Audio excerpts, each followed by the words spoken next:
Viewers, আজকের topics হচ্ছে BD পন ওএলটি। আমরা বিডি কমের নাম শুনেছি, এটা হচ্ছে বিডি পন। ইথারনেটে আইপি বসিয়ে নিচ্ছি। দেখেন, ইথারনেটে ডাবল ক্লিক করছি। প্রপার্টিস থেকে IPv4 ভার্সনে ক্লিক করব। এখানে ডিএনএস বসানো আছে, এটা আমার দরকার নাই, আমি জাস্ট তুলে দিব।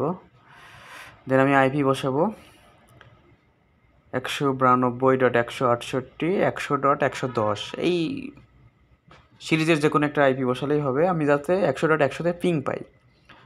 তো ওকে, জাস্ট ওকে ওকে এখান থেকে ওকে করি। ওকে করার পর দেখেন ডিটেলসে যাব। ডিটেলসে গিয়ে দেখব ল্যানের আইপিটা চেঞ্জ হয়েছে কিনা। হ্যাঁ, দেখেন আমার ল্যানের আইপিটা চেঞ্জ হয়ে গেছে। তো আমি দেখব, আগে থেকে পিং দিয়ে রাখছিলাম, এখন পিং পাই কিনা সেটা চেক দিব। তো দেখেন আমার কিন্তু পিং পেয়ে গেছে, আমি ল্যানের আইপি বসানোর সাথে সাথে পিং পেয়ে গেছে। তো আমি এই আইপিটা দিয়ে ব্রাউজারে এখন হিট করব। তো দেখেন আমার লগ ইন পেজ চলে আসছে। ইউজার নেম দিচ্ছি অ্যাডমিন, পাসওয়ার্ড অ্যাডমিন, এবং ভেরিফিকেশন কোডটা আমি দিয়ে দিচ্ছি 3 বড় হাতের এ, বড় হাতের জে, ছোট হাতের ই এবং বড় হাতের টি। দেখেন ঠিক আছে, জাস্ট লগ ইন। দেখবো লগ ইন হয় কিনা। হ্যাঁ, দেখেন আমরা কিন্তু লগ ইন হয়ে আসছে। এটা আমি ডোন্ট সেভ রাখি আপাতত। তো এখান থেকে আমি চলে যাবো ভিল্যান কনফিগারেশন। দিয়ে ভিল্যান কনফিগ, আমি যেহেতু ভিল্যান করব, তো ভিল্যান কনফিগ থেকে দেখেন আমার এখানেও অনেকগুলো ভিলেন হয়তো প্রিভিয়াসলি ক্রিয়েট করা আছে, সেটা দরকার নেই। আমি আমার ভিলেনটা ক্রিয়েট করব। আমার ভিলেন হচ্ছে 3101। তো নেম দিব আপলিঙ্ক। সরি, আমি এখানে আপলিঙ্ক দিয়ে ফেলতেছি, এটা না, আমি জাস্ট মুছে আবার নিচে নেমের জায়গায় তো আমি নাম দিয়ে দিচ্ছি আপলিঙ্ক, দিয়ে জাস্ট অ্যাড। দেখুন আমার একটু ইয়েলো হয়ে থাকছে, মানে এটা আমার প্রসেস হচ্ছে। দেন গ্রিন হওয়া মানে ওটা সাকসেস হয়েছে। 3101, এটা আমার আপলিঙ্ক নাম দিয়েছিলাম, সে ভিলেন ক্রিয়েট হয়ে গেছে। এখন আমি ভিলেন পোর্টে অ্যালো করবো, তো সেটার জন্য চলে যাবো পোর্ট বেসড ভিলেন। তো পোর্ট বেসড ভিলেনে আমার GE14টা হবে আপলিঙ্ক পোর্ট। দেখেন GE14টা হবে আমার আপলিঙ্ক পোর্ট। তো আমি GE14টাকে আগে কনফিগার করব। তো দেখেন আগে প্রিভিয়াস কনফিগার করা আছে, জাস্ট আমি পোর্টের মোড চেঞ্জ করলে এই কনফিগারটা চলে যাবে। দেন আমি এটাকে অ্যাক্সেস করব। দেন আমি দেখেন পোর্টের মোড অ্যাক্সেস G1 সিলেক্ট করলাম, পোর্টের মোড করলাম অ্যাক্সেস। দেন আমাকে মডিফাই করতে হবে। হ্যাঁ, মডিফাই করলে দেন এটা আমার চেঞ্জ হবে। আমি যদি ফার্স্টে মডিফাই না করে অন্য কোনো প্রসেস করি তাহলে কিন্তু আমার নিবে না। সো আমি জাস্ট G1 পোর্ট সিলেক্ট করলাম, access link type access, modify করলাম। দেখেন আমার পোর্টের মোড চেঞ্জ হয়ে গেছে এবং এখানকার কনফিগারেশনটা চলে গেছে। তো আমার এখন আবার পোর্টটাকে সিলেক্ট করতে হবে, যেহেতু আমি ভিলেন ক্রিয়েট করছি 3101, আমি ওই পোর্টের ডিফল্ট ভিলেনটা চেঞ্জ করে 3101 দিয়ে দিচ্ছি।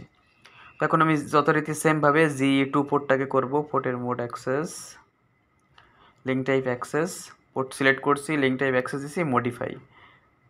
একটু ওয়েট করি প্রসেস হওয়া পর্যন্ত।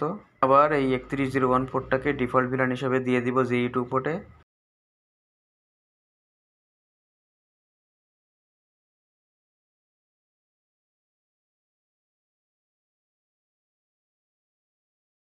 অন পোর্টগুলোতে আমি পোর্টের মোড চেঞ্জ করব, মানে লিঙ্ক টাইপ চেঞ্জ করব এবং এই ভিলেনটা দিয়ে দিব। তো পন 1টাকে সিলেক্ট করলাম, লিঙ্ক টাইপ অ্যাক্সেস দিচ্ছি, দেন মডিফাই।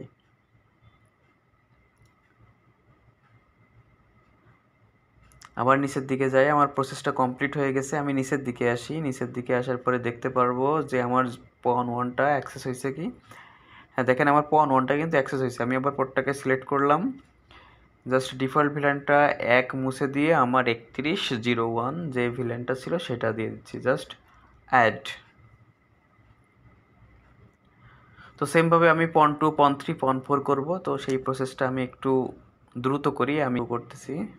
অ্যাক্সেস, মডিফাই, পন 2, 3101, অ্যাড, পন 3, লিঙ্ক টাইপ অ্যাক্সেস, মডিফাই, পোর্টের মোড চেঞ্জ। আবার পোর্টটাকে সিলেক্ট করলাম, 3101, অ্যাড, পন 4, লিঙ্ক টাইপ চেঞ্জ করব, অ্যাক্সেস, মডিফাই। সেমভাবে আমি 3101 ভিলেনটা দিয়ে দিচ্ছি ডিফল্ট ভিলেন হিসাবে। তো সবার শেষে আমি সিস্টেম ম্যানেজমেন্টে চলে যাব। সিস্টেম ম্যানেজমেন্ট থেকে আমি যে কনফিগারেশনটা করলাম এটা সেভ দিব। তো নিচের দিকে আসি, দেখেন ফাইল ম্যানেজমেন্ট, সিস্টেম ম্যানেজমেন্ট থেকে ফাইল ম্যানেজমেন্ট, এটাকে ক্লিক করলাম। ক্লিক করার পর আমাকে দেখেন এই যে সেভ অপশন আছে, আমি সেভে ক্লিক করলাম। এখানে আমার একটা মেসেজ দিবে confirm to save all configuration, আমি ওকে। তবে আমি হচ্ছে BT ফন ওএলটি ভিলেন ক্রিয়েট পোর্টে ভিলেন অ্যালো করতে পারি।